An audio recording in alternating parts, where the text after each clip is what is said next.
തറാവി 11 റക്അത്താണെന്ന് ഇമാം മാലിക് റളിയല്ലാഹു അൻഹു തന്റെ മുവത്തയിൽ പറഞ്ഞതായിട്ട് കാണാൻ കഴിയുന്നു. അതിനെപ്പറ്റി ഇതിന് മറുപടി പറയേണ്ടത് തറാവീഹ് നമ്മുടെ വിഷയമല്ല എന്നാണ്. സംവാദത്തിനാണെങ്കിൽ അത് വ്യവസ്ഥക്ക് പുറത്താണ് നമ്മൾ പറയും. ആ സുഹൃത്ത് ചോദിക്കുന്നത് കൊണ്ട് ഞാൻ പറയുന്നു, തറാവീഹ് 11 റക്അത്താണ് എന്ന് ഇമാം മാലിക് റളിയല്ലാഹു അൻഹു എവിടെയും പറഞ്ഞിട്ടില്ല. മുവത്തയിൽ പറഞ്ഞേക്കുന്നല്ല പറഞ്ഞേ. ആരാ പറഞ്ഞു?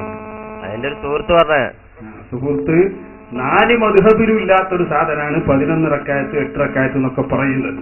അതങ്ങനെ തന്നെ മനസ്സിലാക്കണം. മാലിക് റളിയല്ലാഹു അൻഹുവോ ഇമാം ശാഫിഈയോ ഇമാം അഹ്മദ് ഇബ്നു ഹംബലോ അബൂ ഹനീഫ റളിയല്ലാഹു അൻഹുവോ ഒരൊറ്റ കുട്ടിയും തറാവീഹ് 8 എന്ന അഭിപ്രായത്തിൽ ഇല്ലേ ഇല്ല.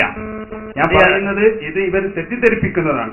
മാലിക് റളിയല്ലാഹു അൻഹുവിന്റെ മുവത്തയിൽ ഉമർ റളിയല്ലാഹു അൻഹുവിനെ കുറിച്ച് പറയുന്ന ഒരു ഹദീസിൽ അങ്ങനെ ഒരു റിപ്പോർട്ടുണ്ട്. അതിനെക്കുറിച്ച് പണ്ഡിതന്മാർ പറഞ്ഞിട്ടുണ്ട്.